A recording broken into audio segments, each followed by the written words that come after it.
Welcome, everyone. I'm Dr. Bruce Nelson, and I'm a licensed psychologist and the newest member of the Maryland AARP Brain Health Work Group. And I'm very excited to be here today to have a chance to interview in a very special person, Dr. Tiffany Daniels. Tiffany is a U.S. Army veteran. She also is in the role of the Senior Information Specialist at the U.S. Department of Commerce and is a chaplain for the Veterans of Foreign War.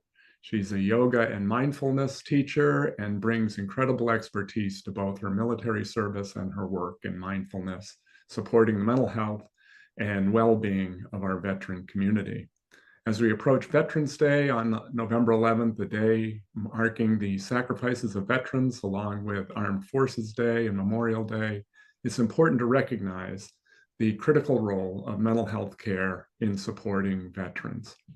As we approach the studies show that suicide can impact as many as 126 people, and tragically, we lose 20 veterans to suicide every day.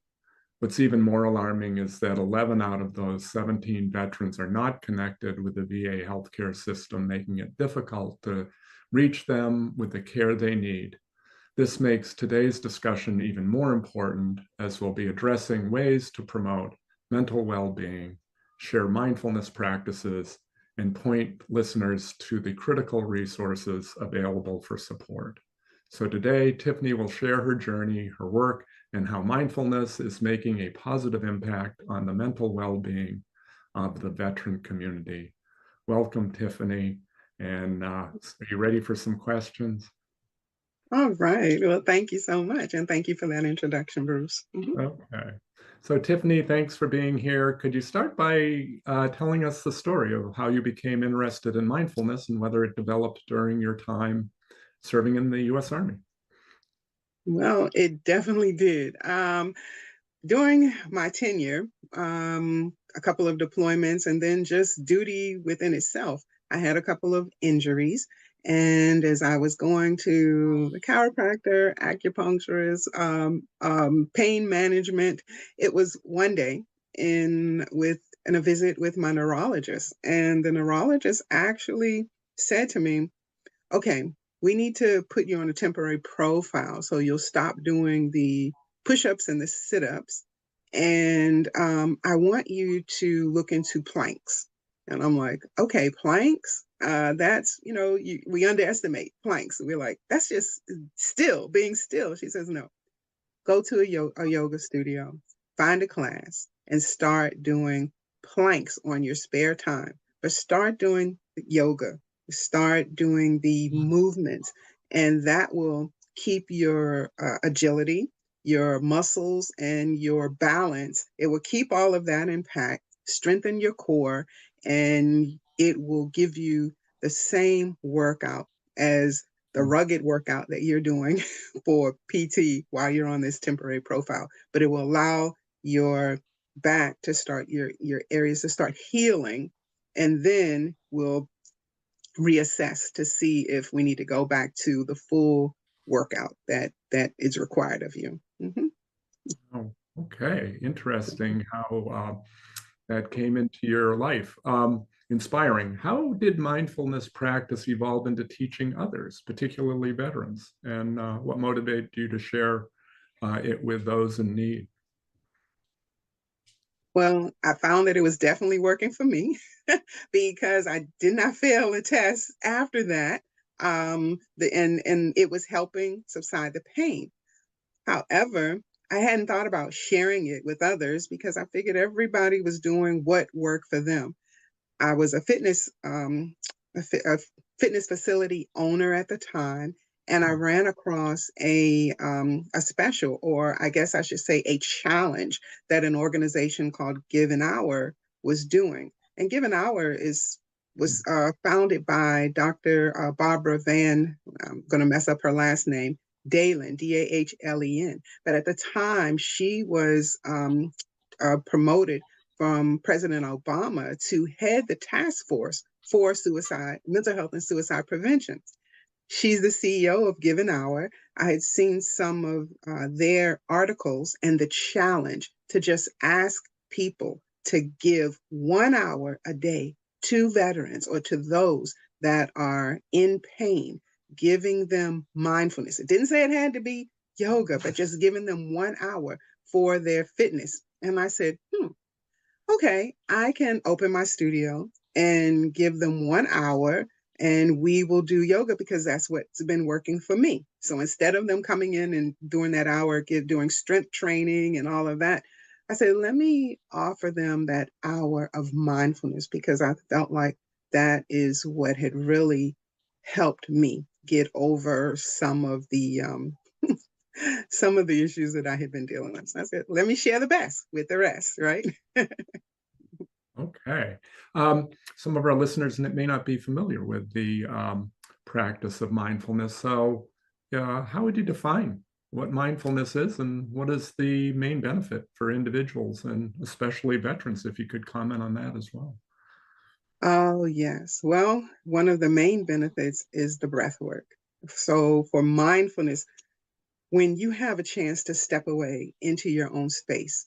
A lot of us take our breathing for granted. So we breathe very shallow on a day to day basis, just daily.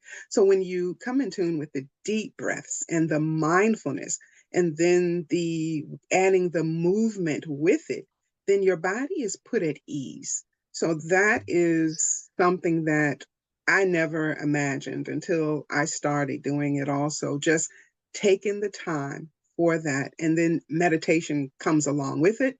And you can meditate however the individual likes to, but just that quiet time with the breath work means or does a lot for our bodies, Mm. mentally and physically. Yeah, mentally, physically, and if I may say spiritually as well for those that you like to do that.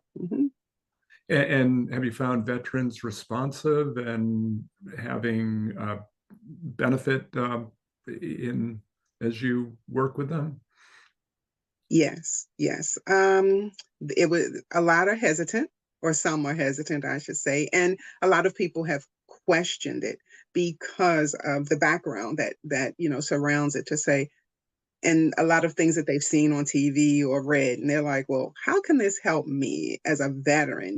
I am, I'm here as we're taught, to be all that we can be, invincible, and all of these things. So, how can breath work and mindfulness help me? Mm, So, as I demonstrate or share with them, mm, then they become more curious. And eventually, if they come to a class, then I have the opportunity to work with them just to help them. And I say, don't just come one time. Give me a few opportunities. Let's test it for a week. And then you come back and you tell me how you feel. I want you to know I'm already monitoring my breath as you share your story. So it does make a Okay. difference. Yeah. Well, if I may, Um, for our listening audience, can I share with them for just a uh, moment? Won't be long.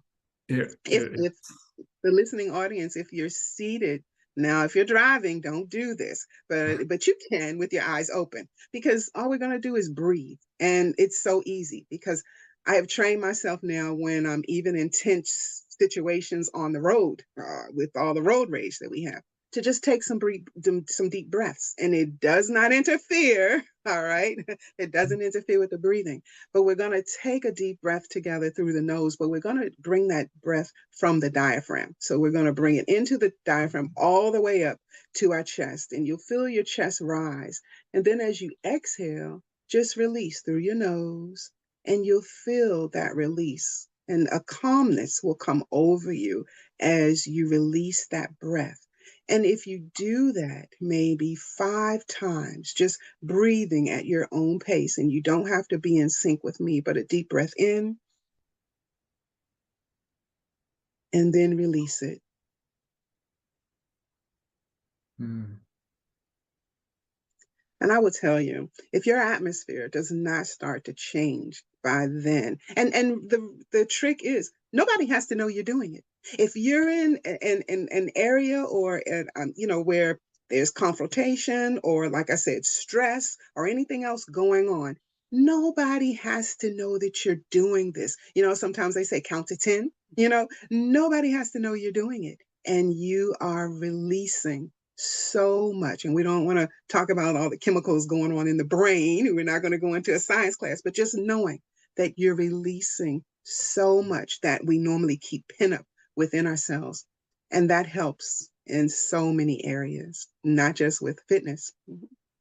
So thank you for allowing me to share Yeah, that. yeah, important, and in some ways very simple if you Yeah. take the time to practice. In your experience, let's talk a little bit about different groups you've worked with. Any observations about differences with gender in responsiveness to mindfulness practices, and maybe elaborate on what, if anything, you've observed specifically with different groups or veteran groups or whomever you've Mm. spent time teaching. Mhm. So I noticed that when I do get the men to come in, they prefer in person and the females prefer virtual. And that's for various reasons. But it's, when you're in a setting and people are looking at you or people are watching you, then the men can sometimes be very apprehensive because they'll say, I can't do that. And that takes something for them to admit that they can't do something and for us to take the time to walk through it. So we try to give options for the movements and even for the breath work. We just go slowly so that everyone can catch on. And remember, if the class is virtual, you can't do hands on, right? So you have to be able to demonstrate for them to see it. But for reasons within, I guess, our military culture, the females are very apprehensive of coming in person when there's a setting, male and female, in the room or in the space together. But the biggest challenge I've had is just men saying, that's not going to help me. They'll just say from the beginning, that's not going to help me, or I'm not going to do that. And I just ask them to just try it. Just try it. Mhm. So a little more need to facilitate getting the male veterans to. Yeah. That's very Yeah. interesting difference. Mhm. Yeah.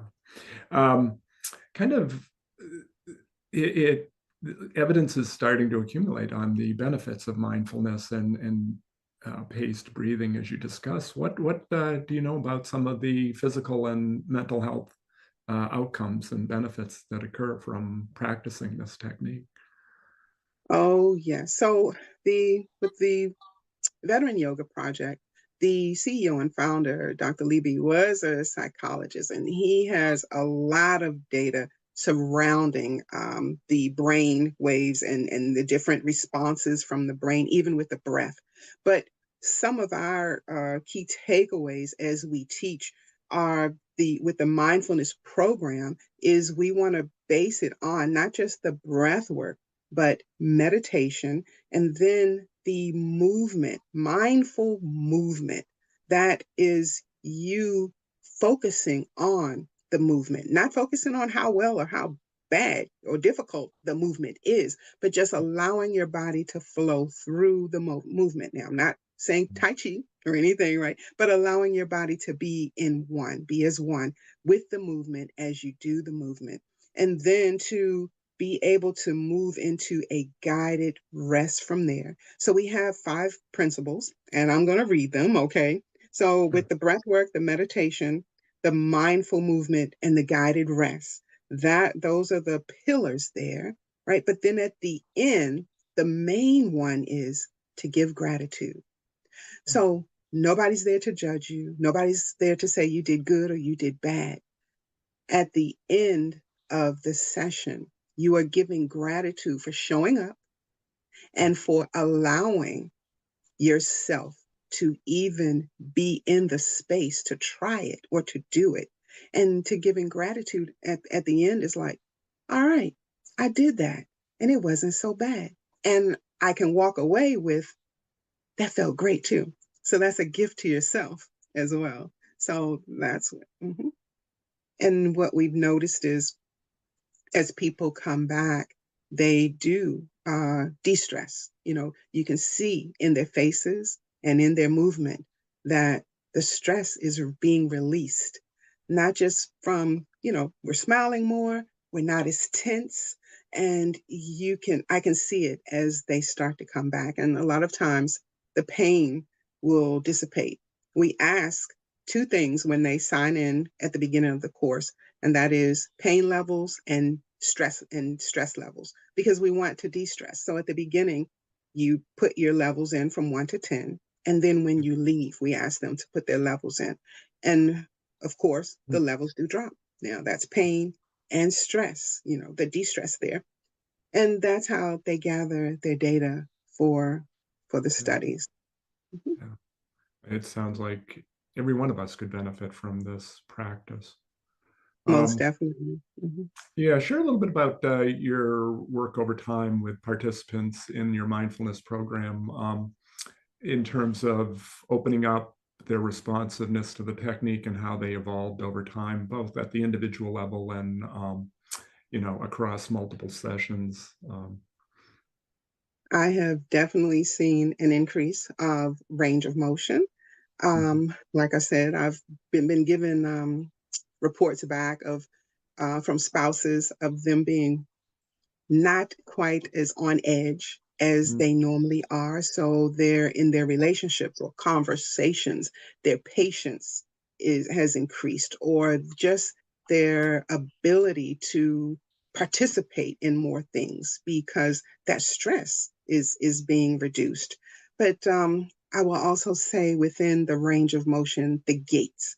When you think that you are doing a movement or a stretch or a pose to your full ability.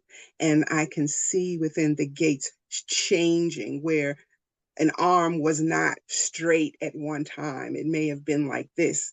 And mhm, eventually that arm starts to come up like this. So that gate or that window to be able to fully move in those areas, that has increased a lot. And like I said in the beginning, I will have military members say, I can't do that, you know, and they may mhm, be here, but eventually we get closer and closer to being able to fully move their extremities or to be able to move into the movement, the poses all the way. Mhm. yeah, So fascinating. it's a joy to be able to see that growth. Yes. Right. And And a so, relief for them because they didn't realize that they were tight or tense in those areas. so helpful. Yeah. Yes. Now, let's go to the fact that you're a yoga instructor as well. And what positive mental health benefits have you seen coming and witnessing through your yoga practice and movement based mindfulness? Oh, well, for me, I will say that it's a game changer, and it's been a lifesaver for me as well because you have to practice what you preach, but I also have to practice. Okay, I want to change up my class today, especially so what am I going to do different? So it causes me to do it double, so I get to share in my practice and partake of my practice. So we're still working on my sleep because at one time I was not able to sleep at all. So the pain does decrease in a lot of areas where I'm not going to pain management 2 and 3 times a week anymore. But the pain still exists, but I don't have to go for pain management and then don't have to get the shots like I used to. So it is helping me as well. It's helping me as well. But the movement, and I mean, not to say that it's supposed to help with weight loss or, but it helps maintain because you're constantly moving. And there's different types of yoga. And people say, I'm not going to sweat. Yes, you will, because you're using your larger muscles. You're just breathing the proper way, heats up your body, and the movements with the larger muscles. So you can sweat in chair yoga. So people underestimate yoga. You're using all of your larger muscles. So that is the positive there, that you are keeping your body, and movement is so important for us, especially today with most of us working sedentary jobs. Movement right there, taking a break at your desk. The breath work that we did earlier, or just moving your arms. And there's so many things you can do with chair yoga while you're sitting right there, or just stand up and move and strike a pose, as they say. Yes. Somewhat similar question, but allowing you to elaborate even further. Obviously, movement-based interventions like yoga are now having accumulating scientific backing for their benefits. Biggest advantages for our viewers to perhaps integrate these types of mindfulness practices into their existing lives, and a tip too on maybe how they can incorporate into their daily schedule or daily life, so that type of thing. So feel free to elaborate on those types of challenges you confront. Okay, well, for those that do work a 9 to 5, I would say incorporate it so that you set your clock like every 50 minutes on the hour to try to move. Drink your water and move. If you can't go out of the space and take a walk, then move your body, breathe on 50 minutes of the hour. And again, it doesn't impact your work. Nobody has to know what you're doing. If you're at home, the same thing. If you're working from home, I would say the same thing. The breath work, I will say, if we have to look at the areas that you're moving, even when you just breathe, breathing properly, that is your entire core that you are engaging there. You can tighten your glutes, tighten your core. You can even tighten your core is your abs. If anybody doesn't know, your core is your abs, right? So you're tightening, and your glutes are your bum, okay? So if you're not aware of those muscle groups, and then even your triceps and your biceps within your arm, if you just tense and hold, squeeze and hold, and then release with a breath work, you are engaging those muscles, but you'll also feel the relaxation when you release. And that is so soothing. And if you can try that on the hour, even while you're in a meeting, you know what I mean? If you do those things, you will see the stress in your life decrease. You will see the tension in your life start to decrease so much. So when you're having an anxiety, stressful moment, anxiety, or anything else, even for sleep, notice the difference. You start being aware of the difference. And when you get ready to rest, that's what you focus on, the difference, not where you're coming from or what was in the past or what used to be, but focus on the difference that you're feeling. Excellent stuff. Um, Given the time, let me just give you a chance to, obviously the questions were somewhat focused, but anything that you feel our viewers may need or want to know that we didn't cover in the questions that I asked. Well, I will say that again, Veteran Yoga Project, they are there free of charge, so you don't have to have a gym membership. You don't have to rush to a fitness facility. We have virtual classes and we have in-person classes, but the classes are free to military members, veterans, so I say military active duty, the spouses, caregivers. And if you are in your house and you're attending a virtual class, it's like, come on, family, it's time for us to move together. And just like when we're supposed to eat, break bread together, we don't do that a lot anymore. So spend that time together with the whole family in a setting where you can take on healing, but you're also spending quality time with your family. So look us up. Our website will be in the credits, but look us up and move your body. Movement is so essential for our healing, but it also plays such a big part on our mental health.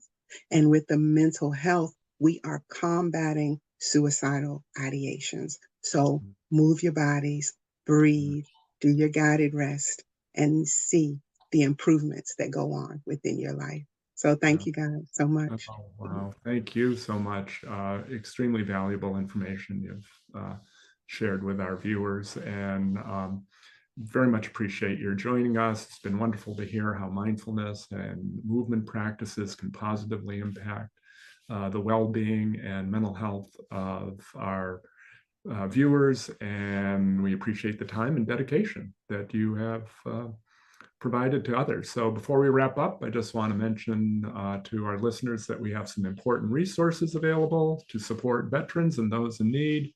And the resources are presented on the screen. They include the Veterans Crisis Line, Veterans Affairs Mental Health Resources, the AARP Brain Health, 6 Pillars, important stuff, and Substance Abuse and Mental Health Services, known as SAMHSA website. So thank you again, Tiffany, and thank you to everyone who tuned in today. Together we can make a difference. And for our audience today, if anyone's interested in getting involved as a volunteer with a focus on brain health, we encourage you to join our team by emailing us at md@aarp.org. So All once again, right. I hope you have a great day. Thank you. And I'm You now too. going to be mindful about breathing before I go drive on the interstate. That's great. That's great. Be Thank well. you. Bye-bye.